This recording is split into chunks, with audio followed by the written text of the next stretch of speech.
SHIP, Bria and Emily Jabbit. And welcome to the second episode. I feel Emmy nominations coming on here. Oh my God, Real Raider Talk, Emmy nomination. Yes. Best, I don't even know what the categories are. Best daytime talk show. Yes, I'm manifesting it right now. Did you say your name? I did say my name. I'm sorry. You said your name too. We both did. We're Bria and Emily. How are you? I'm great. How are you today, Bria?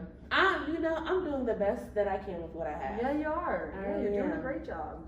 I'm sorry to brag about it, but I'm like hyped today because it's supposed to rain, and I love the rain. Awkward silence. I'm a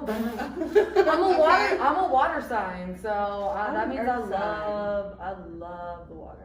I'm here for the cooler temperatures, but I like when it's raining and I don't have anything to do. Like if I can just stay in the house or like be at work and not be productive for real. Yeah, I'm okay. That's fair. Like a rainy Sunday is like unbeat. Yeah, because you don't have to go anywhere. Yeah. Dang. I like summer thunderstorms though. A good like 2 minute like just downpour. Yes. And then it's gone. Yeah, that's pretty nice. Except for when it doesn't cool down afterwards, and I'm like. And then that's the worst. Sometimes it gets hotter afterwards. It's like, what was your point? Well, why are you here? What was your purpose? What is your purpose? But fun fact, I love the water, but like the ocean is the most terrifying thing in the world to me. Oh like my it's gosh. absolutely terrifying. Yes, I watched Poseidon this summer. Oh for God. the first time. Oh God. Like that's really crazy. Yeah, so it's terrifying. But I want to go on a cruise.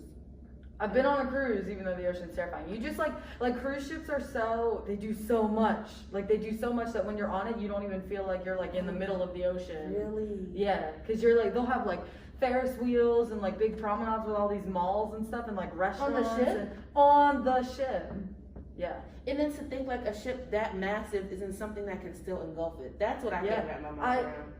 Ooh, I'm getting weird chills or vibes or goosebumps or whatever people call it. Some people call it goose pimples, by the way. I think that sounds disgusting. Yeah, it's probably like but anyway, sorry, we got completely off task, but it's okay. Real off task on that one. DM us what you're not afraid of, but what's something that you know that you can't wrap your mind around. Mine is a big ship still being engulfed by the ocean. The ocean just complete. What's the word? Big amounts of water. Large, yeah. Water. Yeah. I can't comprehend the fact that there's parts of the ocean we still haven't discovered. Yeah. You didn't know that? Yeah. So that's fine. So yeah, let us know what you all can't comprehend, because today we're apparently stuck on really terrifying things. So, but we wanted to take a moment to kind of like reintroduce ourselves, because we realized we didn't do that last week. We said our names and then we were like, let's talk. Here we go, let's talk. So, Bria, who are you? What are you doing here? I am Beyonce's little sister. Okay, all right, I'm out. I'm out. I am Bria Vaughn, a graduate student here at the esteemed Shippensburg University in the Organizational Development and Leadership Program with a concentration in leadership and society with the best advisor, Dr. Barbara Dennison. Good plug.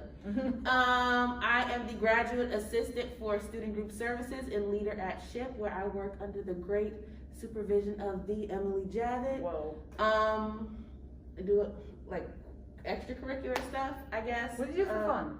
For fun, I eat. Yep. I shop. My background is in theater, so I write and read and sing and dance, all that good stuff. I'm a part of the National Council of Negro Women here at Shippensburg University. And I am an intern at the Camp Curtin branch of the YMCA in Harrisburg, Pennsylvania. Awesome. Yes. Wow, look at you. You got a long list here. I'm trying to be president one day. Absolutely not. Of the country? Yes. Lord have mercy. I also lie for fun. I'm not trying to be president. As they say down south, bless your heart. No. Bless your heart. I don't have the mental capacity. Yikes. Yeah, I don't blame you at all. Who are you? Who am I? My name is Emily Jabbit. I am the Assistant Director for Engagement and Leadership. I work here in the Cub, down behind the info desk. And I tell people there's like 3 parts of my job. One is obviously leader at SHIP. That's why we're here. That's why we're doing that. I get to advise Bria Vaughn here, which has just like been so much fun. The second part is then student group services, kind of like yours. Like we're supporting student groups. We're the ones who run the SIS fair every year. You know, we're just trying to make sure all these student groups who want to do what they want to do can get it done, which was really big. I like that. I do what they want to do and get it done. Yeah, that's what we're trying to help. And that's then the motto. Write that down. Do what you gotta do. And then I also co-advise APB, the Activities Programming Board, which is a lot of fun. They put on those huge events that y'all see every weekend. They're a bunch of hooligans, and they know that I call them that, but I love them, and it's been a lot of fun. So that's why I'm here. That's why you're here. If you want to know who's really running the Cub, it's not me. It's her. It's not me. It is. No. You'll see her between APB events, between the Cub, between everywhere. Walmart. You'll see me at Walmart. Absolutely. buying I'm struggling to think of words. A huge amount of snacks, a huge amount of water, trying to keep y'all hydrated at these APB events. So, yeah. But so we wanted to just like let y'all know who we were. Yes. So let us know who you are. DM us, like us, share us, do all that stuff. Follow us on Instagram at LeaderShippensburg. If you want to come on an episode, let us know. Yes, come we'll hang out. More than happy to have. Just come have a conversation. Yeah, we just want to talk, have some real real talk. Yeah. Speaking of, what are we talking about today? What do we want to get into? What are we talking about today? Great question. That's right. I wrote the notes down. We want to talk about, which originally you said crisis leadership. We're going to rephrase that. Let's talk about leadership during something like COVID-19, during a worldwide pandemic, how leadership has changed because of our worldwide circumstances. So, I don't know, maybe we should bring it down to just like you and me first, because I think that's at a higher education level. At a higher we education aren't the level. President of the United States. We aren't, we're not. We do work at, an important institution that's training and raising and cultivating future leaders. So yeah, our job is to support students. So that job has obviously shifted because of COVID-19. And I think a lot, at least from my perspective, again, a disclaimer like we had last week, I'm not an expert, and nor do I represent all of the staff here at Shippensburg, nor do I represent all of higher education. However, in my personal experiences, leadership has changed. It's now so much more focused on health, on well-being, on just trying to like get everyone to a good spot so that we can do our jobs. I think Sometimes.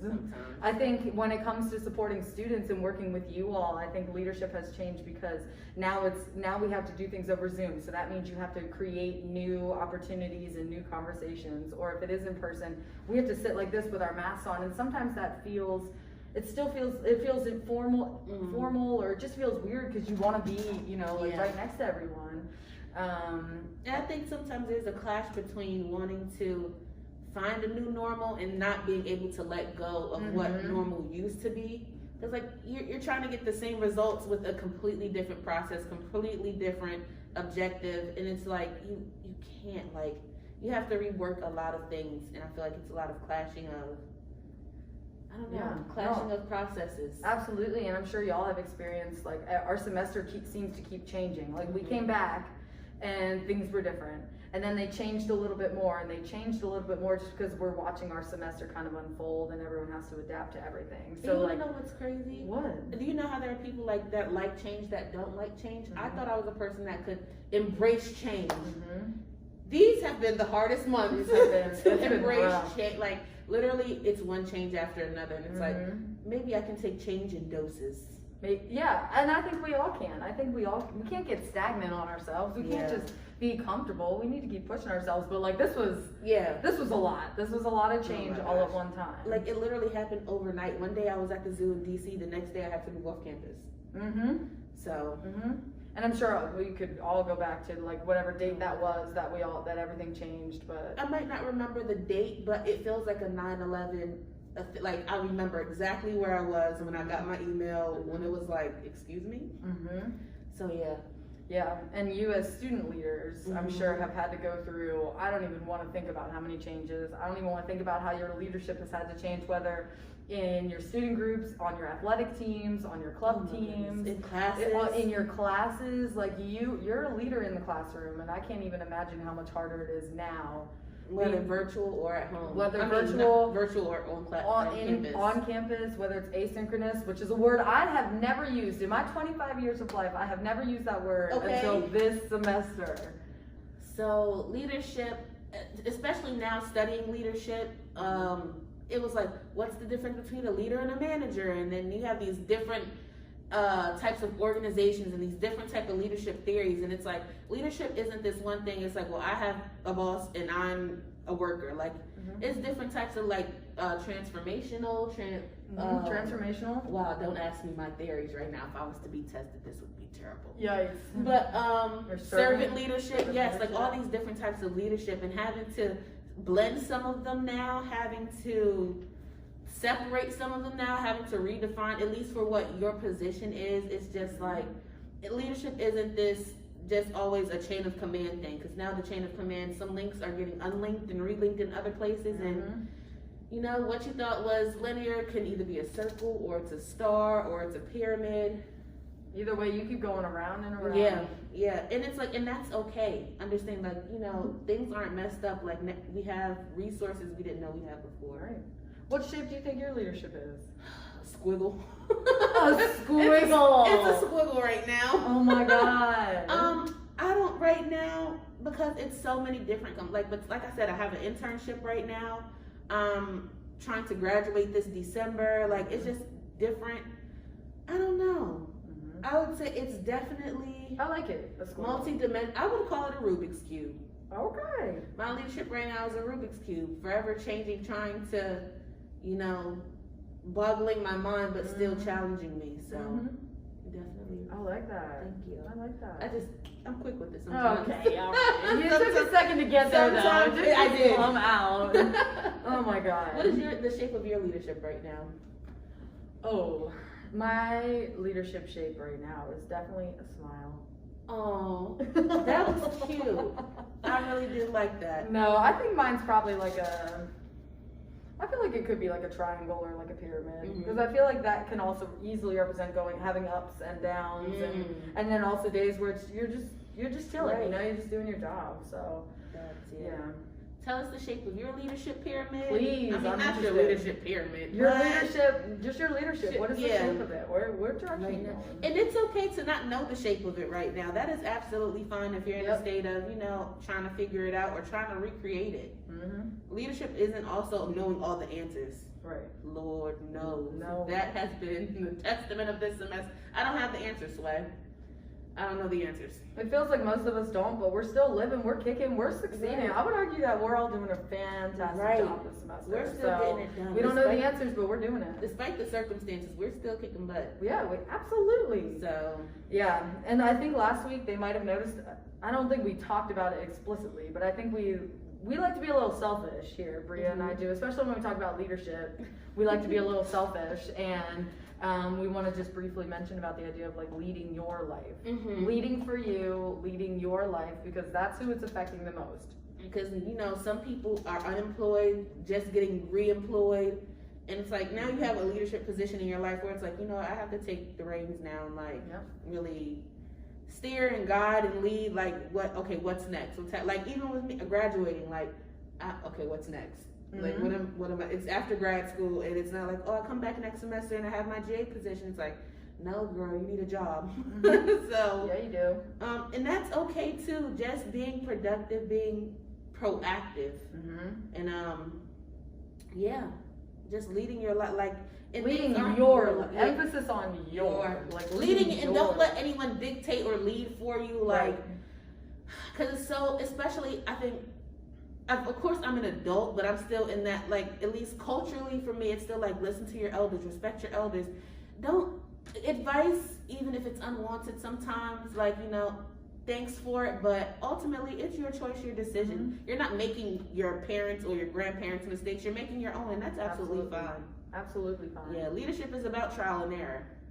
Yeah, it is. Finding your style. There's some people who don't figure out their leadership style until they're like 85 years old. Like, you gotta live and learn. Some people figure it out at like 15, I feel like. There's like those entrepreneurs you see who like started their business at like 15. Oh my gosh, yes, like the lemonade stands. Yeah. And like that. Yeah. I forgot her name, but kudos to her. Yeah. All right. Anything else you want to kind of cover though with the leadership during COVID? Oh, I know, as annoying as it is, keep wearing your mask. Wear your mask. Social Stay distance. 6 feet apart. You need to do both, by the way. Quick disclaimer. If you're wearing your mask, that doesn't mean you can be right next to each other. And if you're 6 feet apart, you still need that mask on. Like, you got to do both here, everyone. And you know what? You're probably going to go back and rewind this video and say, Bria had her mask under her nose. And you know what? I was wrong. She was wrong. It was a mistake. I couldn't really breathe the best. Mm-hmm. It was getting a little hot. It's hot in here. But yes, lead by example. Wear your mask, Absolutely. social distance, and get tested. Greater respect, everyone. Is testing free? Testing is free on campus. Testing is free for students on campus at Eder Health Center. So if you're showing symptoms, if you're feeling a little iffy about it, if you were with someone who's now sick, maybe think about it. We can't force you to go, and we're not going to. But we encourage you. Just think about it. As a leader, that's something you might want to do, even for peace of mind. If it comes back negative, great. Great. So, yeah, I think that's all we got today. All right. Again, follow us on social media. Well, Instagram. At Leader Shippensburg. I think we also have a Facebook page, Leader Shippensburg. Yeah, we're getting our Facebook page together. So you're still on Facebook, follow at still on Facebook. Leader Shippensburg. Yep. We have a YouTube account that's posted on the Instagram page, so you can follow us there, subscribe, and we will see y'all next week. See you next week, everyone. I'm smiling through the mask.